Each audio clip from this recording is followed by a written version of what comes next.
Hello, everyone. Welcome back to the AAS YouTube channel. And this is part of the good stuff. This is the Sky and Telescope series. And I'm very happy to have news editor Monica Young with us today. Hey, Monica. Hello. Hello. Nice to be here. I saw you take a drink of something there. What was that, water? Oh, just tea. Yep. I have espresso in this little lovely cup, elixir of life. So that's what I'm sipping. Where are you at? What's your geolocation? Well, our office is based in Cambridge, Massachusetts, but as for everybody else, I've been working from home. So I'm in Lexington, which is just a little bit northwest of Cambridge. So. And in spring 2021 here, how is spring in the northeast of the US? It's lovely. It's very, very cold today. We went for a long walk this morning and it was freezing, but the sun is out and that's important. So that's an important part. Are the trees throwing out, little buds and starting to do their it was getting warmer so all the trees are budding and we have the daffodils coming up. So it's promising. It's almost there. We'll get there. Thumbs up. It'll get there. It's the battle between spring and winter right now. So. Yes, exactly. And that is a very awesome background picture you've got. Thank you. There. What is that taken from? Yeah, so this is from the Cassini spacecraft, taken of Saturn, and I'm actually forgetting now which moon that is, and I just knew it, but I think that might be one of the mid-sized moons. So I was looking through. I'm doing a feature article on how the mid-sized moons of Saturn formed, and the reason that's interesting, not just the formation of moons is kind of interesting by itself, but the reason I find it so interesting was that it kind of gave you insight into how tides work, how some basic physics concepts. So they were able to kind of backtrack and look at this other physics concept and figure things out that they didn't know before. So made for a really interesting feature. But so I was looking for some artwork and Cassini took a lot of images. Yeah, they did a lot. So I was looking through and I made it through. I think there were 3,000 pictures in the NASA Photojournal. If anybody ever wants to waste a few hours of their lives, it's a great way to waste some time. But yes, I made it through the first 1,000 pictures of those and found some really cool things. And so I'm still going through it, but it's a deep hole to fall into, but it's really fun. Yeah, we'll put a link to that in the video down below. People, if they've never seen that Photojournal, it's you can spend some time in that. It's amazing. Yeah, it's very cool. So Monica, how did you get into astronomy? Yeah, that's a great question. It's whenever you look back, you always you see little parts early on in your life and you're like, oh, that's interesting. So I think the first time I ever saw the stars was actually when I was in first grade or second grade. I got glasses. And so I remember putting on the glasses for the first time and we went out, coming in from the car at night. And I was like, oh, hey, have those always been there? And I just asked my mom that and she was like, oh, yes. So those stars have always been there. So I don't think I was ever aware of all of that before second grade because it was just not something I saw. So that was kind of an interesting, early experience that I don't think I realized until later how significant that was. But yeah, I was just always interested in various sciences growing up. And in high school, I went through this period where I really wanted to be an astronaut, glasses aside. And I kind of, I guess, pivoted from that. And it's just that I was like, well, astronaut's not really my thing. Maybe I'm not really a risk taker or a thrill seeker. So maybe getting on top of a rocket is not my idea of fun. But so astronomy was kind of where I ended up pivoting into. And it took some interesting turns from there. So I majored in astronomy and physics and English writing and journalism. So doing that kind of double major, I ended up pursuing the astronomy a little bit further, getting my PhD. I actually did X-ray astronomy for my PhD, which I know that you're familiar with. So, and then I left my PhD and did a postdoc, but I was just I really wanted to get more back into the writing and kind of feel that balance of the writing with the science. And I kind of stumbled into this job at Sky and Telescope. So I've been here ever since. Very cool. When did you start at Sky and Telescope? It was April 2012. So almost about 9 years now. Happy 9-year anniversary. Yeah, thank you. That's very cool. So let's go the longer route.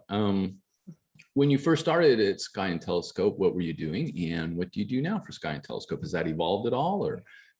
Yeah, it has. So when I first started at Sky and Telescope, I was actually an intern. And so I was kind of looking around, I was doing some informational interviews, and somebody pointed me towards this internship at Sky and Telescope. And I was an intern for 2 weeks before they offered me a job. And so it turned out the internship was maybe not so much an internship as just like a trial for the position.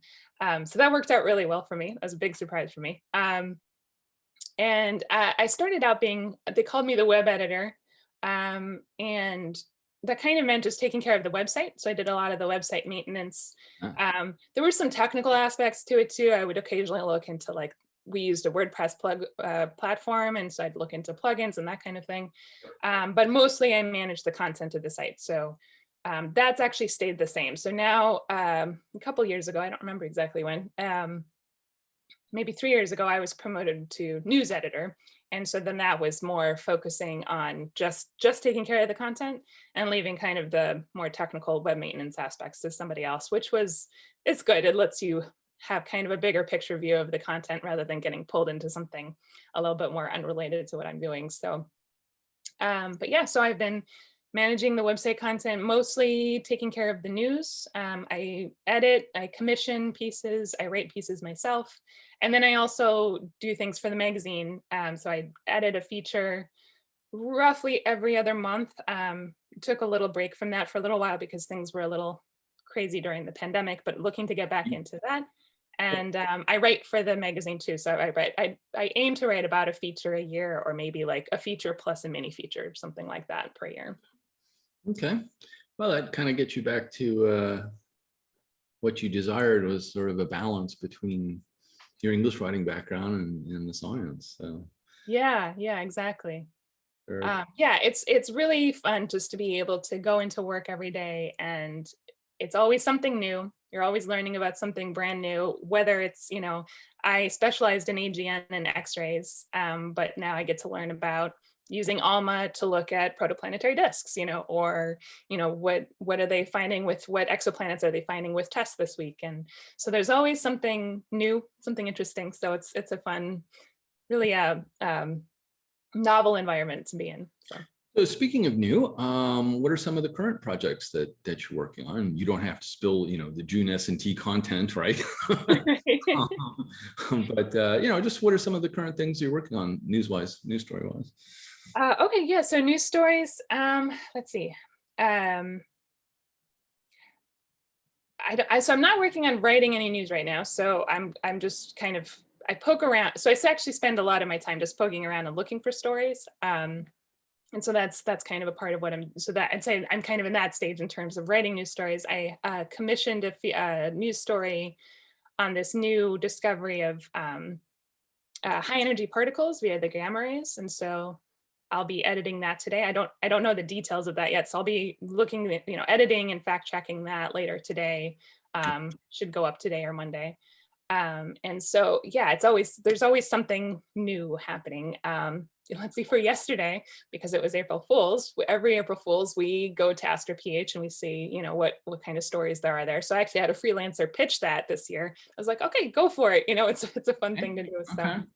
So I Yeah. edited that yesterday. That was fun. Looking at the most fun one, I think, was looking at cats as though they're planetary bodies. And so looking at their rotation rate, how their albedo changes, and using that to look at their structure, their shape, and their albedo patterns, so I thought that was pretty fun.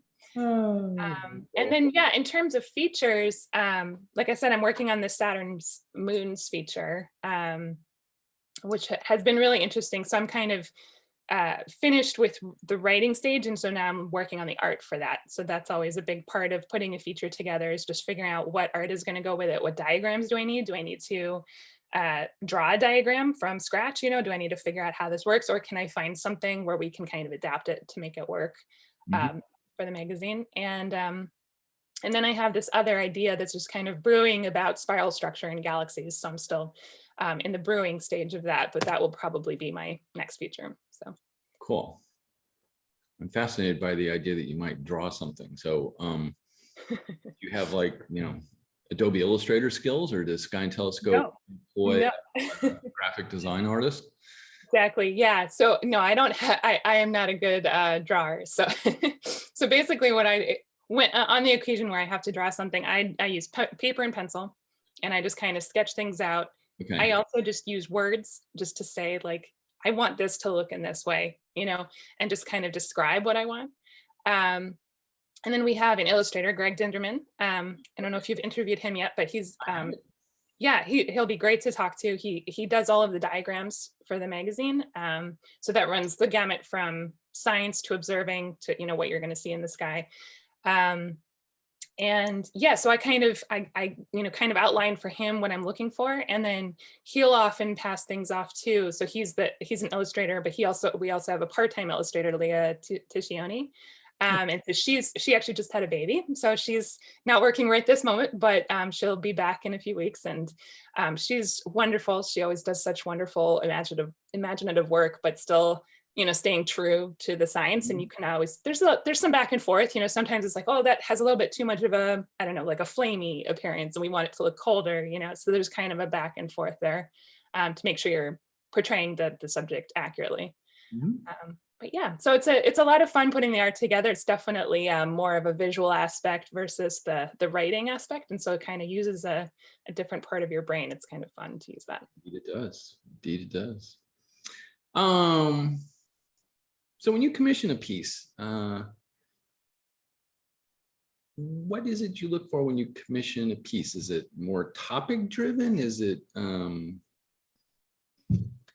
yeah, what's sort of the criteria for when you decide to commission a piece and topics of that?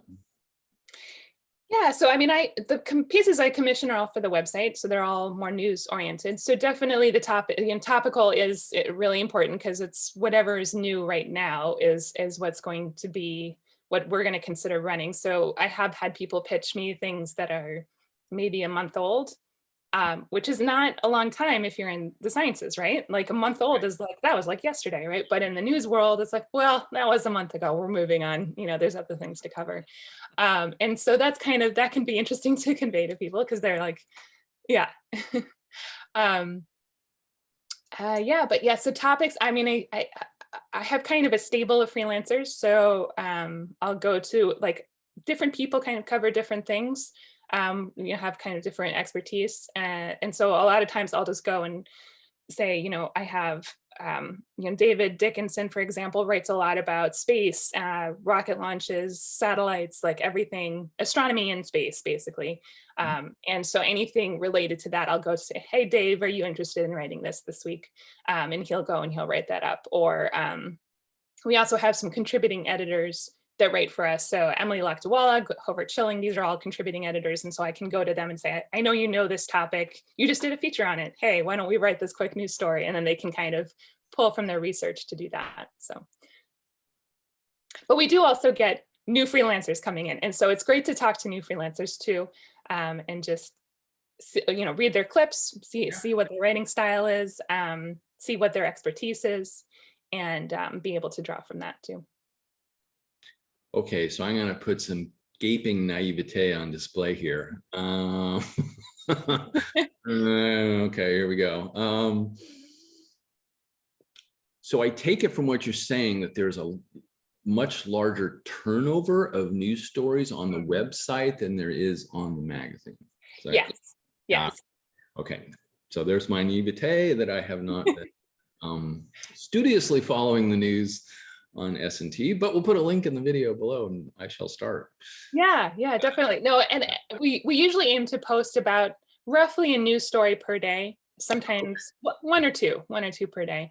That's kind of the most I can handle anyway. So everything, yeah, roughly everything goes through me, and so it's kind of a time limited thing. But yeah, roughly one a day, and so it is a much faster process, and so the turnaround is a lot quicker. And say the editing process is a little bit different too, because there just isn't the time to have the back and forth. And so a lot of times I'm just doing, some of our authors will even draft the post in WordPress, and I'll just make edits and then post, so it's a very quick thing. And yeah, like same with the art, we don't have a lot of chance to to go and get a diagram made, for example. Some observing events we can, like if it's far enough in advance, we can do that. Yeah. But for a lot of the news things, we're just relying on press releases for the images that we do. So, and they usually do a great job of illustrating the concept at hand. So, NASA's really good at that. yeah. Photojournal, for example. Yes, exactly. Among many other, they have some wonderful space artists too. So, Do you ever get unsolicited contributions for news items? we do, yeah. Okay. Yeah, and depending on the person's expertise and their writing style, sometimes people have a great writing style, but it's not really appropriate for the website.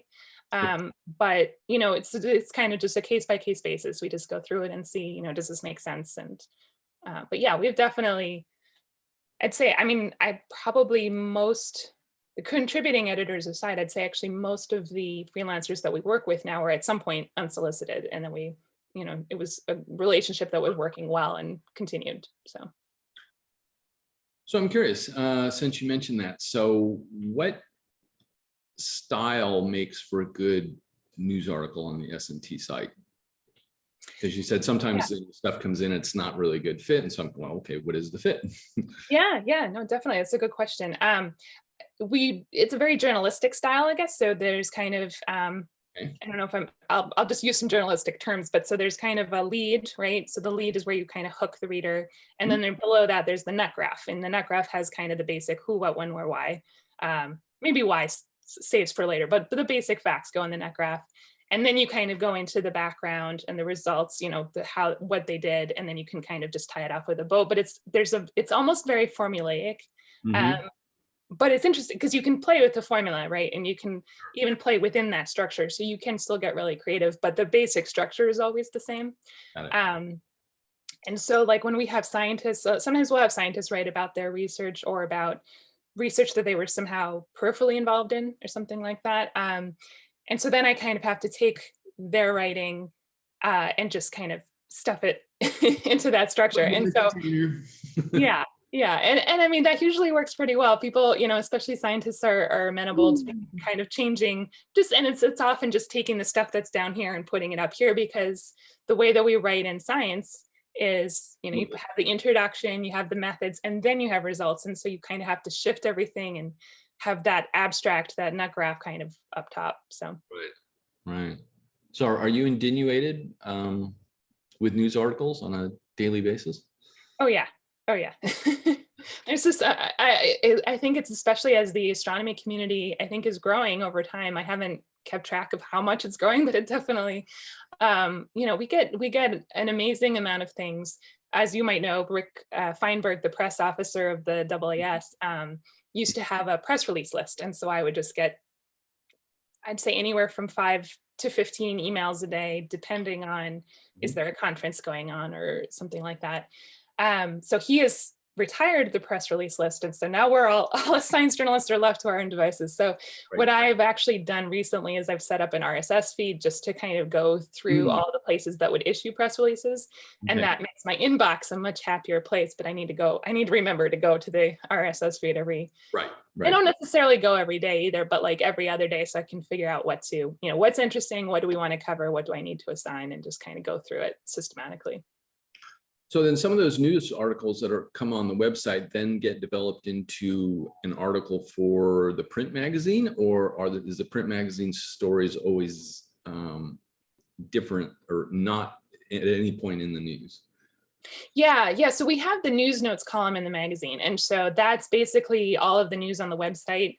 Well, not all. I mean, we take the most important news items on the website, basically cut down. Most of our news stories on the website are like between 700 and 1,000 words. And so we cut that down to like 250 words. So they're basically abbreviated, but like the most important stuff is in the magazine. Cool. And then there's also just, you'll publish stories and you'll kind of start seeing this pattern. And so that's where the features can come from. It's just, you're seeing this kind of pattern, like, oh, this is interesting. They seem to make this kind of development in the field. Let's dive into that and see what's going on. So very nice. Cool. Is there anything else you'd like to share about the news editor process for S&T? either to potential contributors, potential authors, to audience, whatever you like. Yeah, well, I do hope that you'll give some contact information in the blurb beneath this video. So if people do want to, especially if there are scientists who want to write about their own work, or if there are science journalists who are interested in pitching, we definitely welcome those pitches. And even if the first one doesn't work out, there's always the next one, right? So like I do turn things down, but doesn't mean that I'm like, you know, you just got to take it and keep on going. So yeah, I mean, I think I've kind of covered mostly what we look for, but just like the timeliness, the topical interest of what you're writing about. And then having that like kind of journalistic structure definitely helps, but I'm always able to help with the editing and in creating that structure too. So but yeah, we definitely, it's lovely to work with different people, and there's definitely downsides to having more of this kind of remote working environment that we've all been in for the past year. But Right. it's really interesting just to be able to work with all these different freelancers really from all over the world who produce these news stories. And you kind of just establish this, it's an interesting relationship because it's always over email, but it's just interesting learning about different people and different lives, and just even how people keep certain lifestyles going by doing work like this, by doing this kind of freelance work. So yeah, so it's really fun. Very cool. Very cool. Monica, I want to thank you so much for spending some time and chatting with us about how S&T handles the news. Thank you so much for having me. This is really fun. All righty. Thank you, everyone. We'll see you on the next one. Bye-bye.